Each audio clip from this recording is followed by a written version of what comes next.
Expatriation, trahison, est-ce que s'expatrier c'est trahir son pays? C'est ce dont on va parler dans cette vidéo. Générique.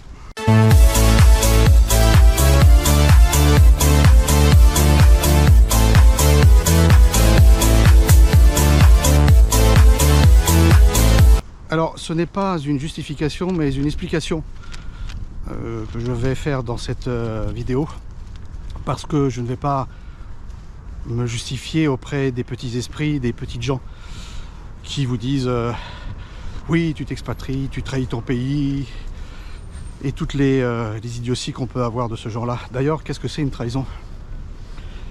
Trahir, c'est trahir un engagement. Mais quel engagement j'ai envers un pays qui me trahit? Est-ce que je fais quelque chose contre, qui va contre les intérêts de la France? Je pense que le gouvernement Macron trahit la France et je n'ai pas à avoir de solidarité avec ce gouvernement ou ses élites, quel que soit d'ailleurs le président. Donc non, s'expatrier n'est pas une trahison. S'expatrier, c'est plutôt en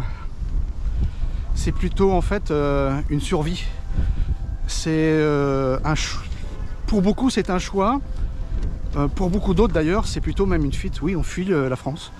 On fuit la France parce que c'est une question de survie. La sécurité, le masochisme national, d'un point de vue économique, c'est l'enfer, la surtaxe de plus en plus. Enfin bon, vous voulez même entreprendre, c'est plus possible quoi. C'est un pays avec une caste au pouvoir qui n'a comme fonction que de survivre pour elle-même, pour ses propres intérêts et pas pour les intérêts de la France. Et je ne vois pas en quoi je devrais mourir et sombrer avec le Titanic. Je dis je, mais pour tous les expatriés, je pense que c'est plus ou moins la même idée. Que vous expatriez d'ailleurs en Russie ou ailleurs, c'est à peu près la même question.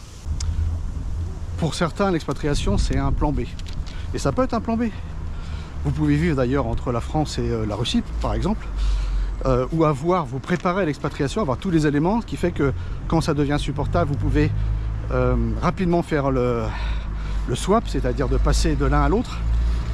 Mais l'expatriation, c'est aussi l'ouverture à une nouvelle vie, à une renaissance. Et c'est cela en fait. Si on s'expatrie, c'est pas pour vivre moins bien. Si on s'expatrie, c'est pour vivre mieux. C'est pour se donner de nouvelles opportunités. C'est pour renaître et en profiter. Et donc la Russie aujourd'hui, dans le cas précis, la Russie aujourd'hui, c'est non pas trahir la France, c'est se donner les meilleures conditions de vie pour soi et les meilleures conditions de vie pour les siens. C'est aussi simple que ça. Bon là j'ai le soleil en face des yeux, donc si je fais mes yeux en amande, c'est normal. Hein. Ne vous y trompez pas. J'aurais pu mettre mes lunettes pour faire plus classe, mais là aujourd'hui à Krasnodar, où je filme, ce dimanche, vous avez le froid qui est arrivé depuis 2-3 jours. Là il fait 2 degrés dehors à peu près. Voilà, 2 degrés, mi-février, plus 2. Normalement à cette époque-là, on devrait être dans plutôt du -5, du -10. Les hivers sont plus doux depuis à peu près une dizaine d'années, si vous voulez tout savoir. Donc pour répondre aux petits esprits des petites gens qui ne sont que des aigres fins, ou plutôt même, je dirais même chez certains, c'est la frustration de voir que d'autres ont le courage, la possibilité, le choix, la volonté de partir, de s'expatrier, alors qu'eux sont malheureusement enfermés, et au lieu de dire vous avez de la chance, je vous souhaite beaucoup de chance, ils préfèrent aller dans le négatif. C'est tellement plus facile. La vie en Russie, des enfants dans la rue qui se baladent sans que les parents n'aient une peur aussi importante que ça. La sécurité, c'est très important. C'est une des raisons de l'expatriation aussi. Entre autres, lorsqu'on a des enfants ou lorsqu'on veut créer une famille d'une manière paisible. Donc oui, certains vont plus facilement vers le négatif, parce que c'est plus facile d'aller dans le négatif que dans le positif. C'est plus facile de reporter la faute sur les autres, alors que c'est une décision qu'on doit faire. Mais c'est assez typiquement aujourd'hui les sociétés modernes où on est toujours en position de victime. On essaie toujours de dire que c'est la faute aux autres et on ne peut pas se satisfaire de la réussite, ou tout du moins d'une vie différente des autres. C'est vous savez, comme le problème de l'argent qu'il y a en France. Gagner de l'argent, c'est mal, c'est sale. Quand vous êtes entrepreneur, c'est pas bien. C'est aussi une des raisons pour laquelle on se casse de la France, parce que c'est plus possible quand cet état d'esprit égalitariste, cette forme de jalousie. Je vous avoue que c'est fatigant et même moi, après 16 ans de vie en Russie, quand je reviens en France ou que j'ai ce genre de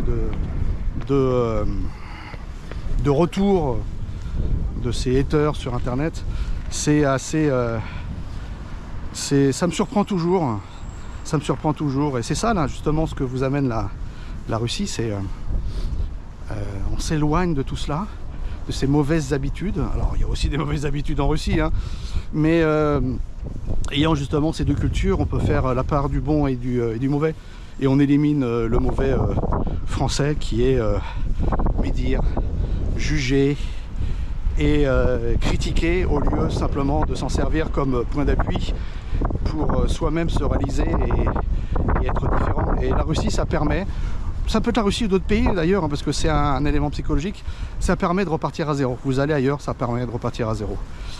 Mais avant tout cela, les amis, la Russie, c'est pas fait pour tout le monde. Ça, par contre, c'est vrai. Et pour goûter à cela, pour essayer de comprendre, le meilleur moyen, c'est de venir en Russie, de faire du tourisme. Vous pouvez prendre un visa, c'est sur internet, c'est sur 15 jours, vous n'avez pas besoin de vous enregistrer, vous prenez un vol par l'intermédiaire d'Istanbul, et vous pouvez venir à Moscou, à Sochi, à Saint-Pétersbourg ou ailleurs, et ça vous donne déjà une première idée de ce qu'est la Russie, même si Moscou, ce n'est pas la Russie, mais c'est une Russie, c'est la Russie de ce qu'elle peut vous offrir de mieux. C'est une vitrine, une très belle vitrine, et même d'ailleurs pas qu'une vitrine pour y vivre. Après, c'est une question de choix, mais tout ça on en parlera dans d'autres vidéos. Et je vais juste conclure. Vous voyez, là j'ai pris ma GoPro, je le mets sur ma perche, je marche, je vous parle. Voilà, je vous parle avec mon cœur. Je vous parle directement, il n'y a pas de script. Je vous dis ce que je pense. Ça plaît, ça plaît pas. Pas grave, vous prenez ce que vous avez envie de prendre dedans.